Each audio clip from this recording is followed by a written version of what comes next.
જય માતાજી દોસ્તો, આજે હું બનાવી રહી છું બટાકા ભૂંગળા, જે મારા હસબન્ડની ફેવરેટ ડિશ છે. અને કોઈ ભાઈએ મને વારંવાર 2 થી 3 વિડીયોમાં કમેન્ટ પણ કરી છે કે કૃષ્ણાબેન બટાકા ભૂંગળાની રેસીપી પોસ્ટ કરજો એમ. તો આજે બનાવી રહીશું બટાકા ભૂંગળા. તો કુકરમાં થોડુંક મેં પાણી નાખી દીધું છે. એની અંદર 5 થી 7 બટાકા મેં મીડિયમ સાઇઝના બાફવા નાખી દીધા છે. બટાકા કોઈ પણ વસ્તુ બનાવીએ તો આખા જ બાફવા, ભલે એક વિસલ વધારે કરવી પડે, કારણ કે આખા બટાકા બાફીએ ને તો એની અંદર એક તો બટાકા ઓલરેડી ત્યારે સુગરવાળા હોય છે તો ભાવે નહીં આપણને, અને પાણી ચડી જાય તો વધારે ઓલા ફીકા લાગે. તો બટાકા આખા બાફવાના ને થોડુંક મીઠું નાખીને બાફવા. તો મેં બાફવા મૂકી દીધા છે. આ સાઈડ મેં લસણ ફોલી લીધું છે. ચડિયાતું લસણ નાખવાનું છે, કારણ કે હું લસણિયા બટાકા ભૂંગળા બનાવી રહી છું. તો લસણને મેં કટરમાં નાખીને ક્રશ કરી લીધું છે મસ્ત મજાનું. તમે ખાંડણીમાં ખાંડીને પણ પેસ્ટ બનાવી શકો, પણ આવી રીતે મેં ક્રશ કરી લીધું છે. પછી લીધા છે 5 થી 6 મીડિયમ ટમેટાં. તો ટમેટાને મેં ધોઈને આવી રીતે બધા ફાડા કરી લીધા છે, અને પછી છાણીથી એને મેં છાળી લીધું છે, કારણ કે આપણે પલ્પ જ જોતો છે. તો ઉતાવળે ક્યાંય કટકા કરીને બ્લેન્ડર નથી મારવાનું, કારણ કે છાલનો ભાગ આપણે નાખવાનો નથી, કાઢી લેવાનો છે એટલા માટે. તો આવી રીતે બધા ટમેટાં મેં ક્રશ કરી લીધા છે. જે ટમેટાં ક્રશ કરતાં મને યાદ આવ્યું કે લાવો હું ભૂંગળા મંગાવી લઉં. રસ્તામાં ભૂંગળા મારે મંગાવવા જ પડશે ને, કારણ કે ઘરે ભૂંગળા છે નહીં. તો હું ફોન કરવા ગઈ, ભૂંગળા લેતા આવજો એવો. અને આ બાજુ મારા ભાઈ એ કે લાવો મમ્મી હું તમને હેલ્પ કરું. તો મને બહુ જ સારું લાગ્યું, કારણ કે મારા બેમાંથી એકેય સન વિડીયોમાં અત્યાર સુધી ક્યારેય આવ્યા નથી, પણ હવે સમજણા થઈ ગયા. તો સામેથી એમ કે લાવો હેલ્પ કરું, લાવો શૂટ કરી દઉં, લાવો આ કરી દઉં. તો ક્યારેક વિડીયોમાં આવે છે તો મને ગમે. તો એને ભાઈએ બધા પાસે ટમેટા જેટલા બચ્યા છે એનો પલ્પ કરી દીધો. આ બાજુ બટાકા બફાઈ ગયા હતા તો મેં સાયણીમાં નિતારી અને બધા બટાકા થોડીક વાર માટે ઠરવા દીધા છે. પછી આવી રીતે છાલ ઉતારીને બાફેલા બટાકા મેં ફોલી નાખ્યા છે. ઘણા લોકો એમ કે આખા બટાકા બફાતા વાર લાગે, એટલે અમે તો ફાડા કરીને બાફી નાખીએ. પણ ફાડા કરેલું બટેકું પણ તમે ટેસ્ટ કરજો ને, આખું બાફેલું હોય ને એ ટેસ્ટ કરજો. મીઠું નાખીને બાફેલું આખું બટેકું, એનો ટેસ્ટ અલગ પડશે. અને વ્હાઇટ કલરના જે બટાકા હોય એમાં સુગર આવતી નથી, તો એ વધારે ટેસ્ટી બનતી હોય છે એની વસ્તુ. અને યલો કલર જે હોય એમાં બહુ સુગર હોય છે, તો ખાવાનો ટેસ્ટ બગાડી નાખે છે. એટલે બટાકા અત્યારે એવા અલગ અલગ માર્કેટમાં આવે છે. તો બટેકાના ફોડવા કરી લીધા છે. પછી વાસણમાં મેં મૂકી દીધું છે 2 પાવડા ભરીને ઓઇલ ગરમ કરવા. હવે આપણે એનો વઘાર કરવાનો છે. તો તેલ આવી ગયા પછી અંદર 1 ચપટી હિંગ નાખીને બધું જે લસણ મેં ક્રશ કરી લીધું હતું એ લસણ બધું મેં અંદર એડ કરી દીધું છે. ઘણા લોકો કહે છે આટલું બધું લસણ, પણ લસણિયા બટાકા ભૂંગળા બનાવવામાં ચડિયાતું લસણ જ નાખવાનું હોય છે. અને લસણ કોઈ હેલ્થને નુકસાન કરતું નથી.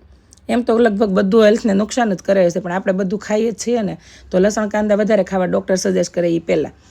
તો તામસી મગજ કોઈ એમ કે થઈ જાય, તામસી જ ન કરે, આપણે થઈ જ ગયા છીએ મોબાઈલમાં નવું જોઈને.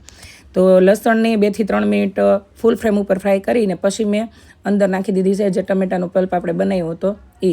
તો આ બધી વસ્તુને 5 થી 7 મિનિટ સુધી ફૂલ ફ્લેમ ઉપર આપણે પકવી લેવાની છે. બધું પાણી ટમેટાનું બળી જાય ત્યાં સુધી. પછી આપણે એની અંદર મસાલા કરવાના છે, જેમાં તમારું સ્વાદ અનુસાર તમારે મીઠું નાખવાનું છે. બટાકા બાફા હોય એની અંદર નાખવું હોય તો માપે નાખવું.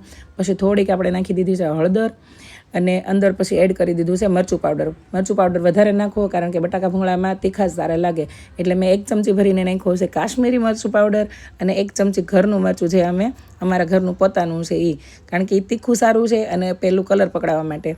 નથી કે માણસ એવો જ છે કે બહારથી સુંદર દેખાતો હોય ને પછી એના વિચારો નથી જોતા. એવું હોય છે કે ડિશ ટેસ્ટી નથી જોતું, પણ ગાર્નિશિંગથી સજાવેલી હોય ને તો બધાને ખાવાનું મન થઈ જાય. એટલે આપણે છે ને મોટા ભાગે આર્ટિફિશિયલ થઈ ગયા છે. ચલો આગળ. તો આવી રીતે મેં બધા મસાલા મિક્સ કરી દીધા છે. પછી એ બધી વસ્તુને ફૂલ ફ્લેમ ઉપર પાકવા દીધી છે. બધું પાણી પણ ટમેટાનું બળી ગયું છે અને મસાલા પણ પાકી ગયા છે, અને જબરદસ્ત સ્મેલ આવી રહી છે લસણની. તો લસણ તો મને બહુ જ ભાવે છે. કોઈ પણ મારી વાનગી હોય એમાં ટેસ્ટ વધારે પડતો લસણનો અને કાંદાનો આવતો જ હોય છે, એટલે હું ચડિયાતું જ નાખતી હોઉં છું. આહા, કેટલી સરસ સ્મેલ આવે છે.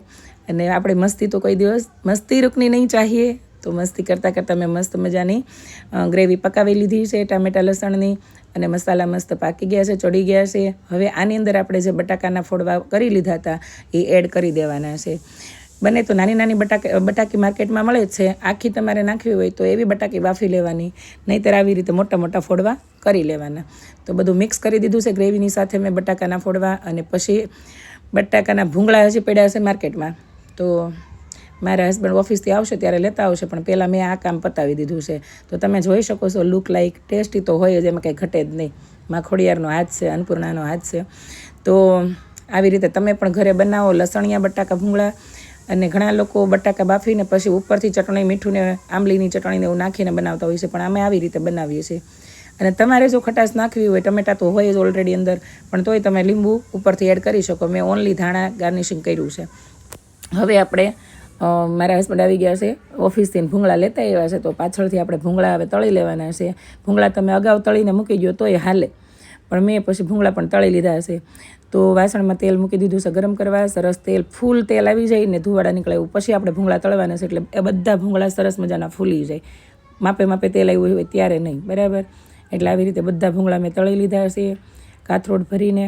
અને પછી અમારે બટેકા ભૂંગળા હોય એટલે કાંઈ ન ઘટે એટલા બટેકા ભૂંગળા ભાવે છે મારા પતિને. હો, બાકી છોકરાઓને બધું માપે માપે. ને મારે તો ગમે એ વસ્તુ ગરમ ગરમ હોય ત્યારે થોડીક ટેસ્ટ થઈ જાય પછી પૂરું.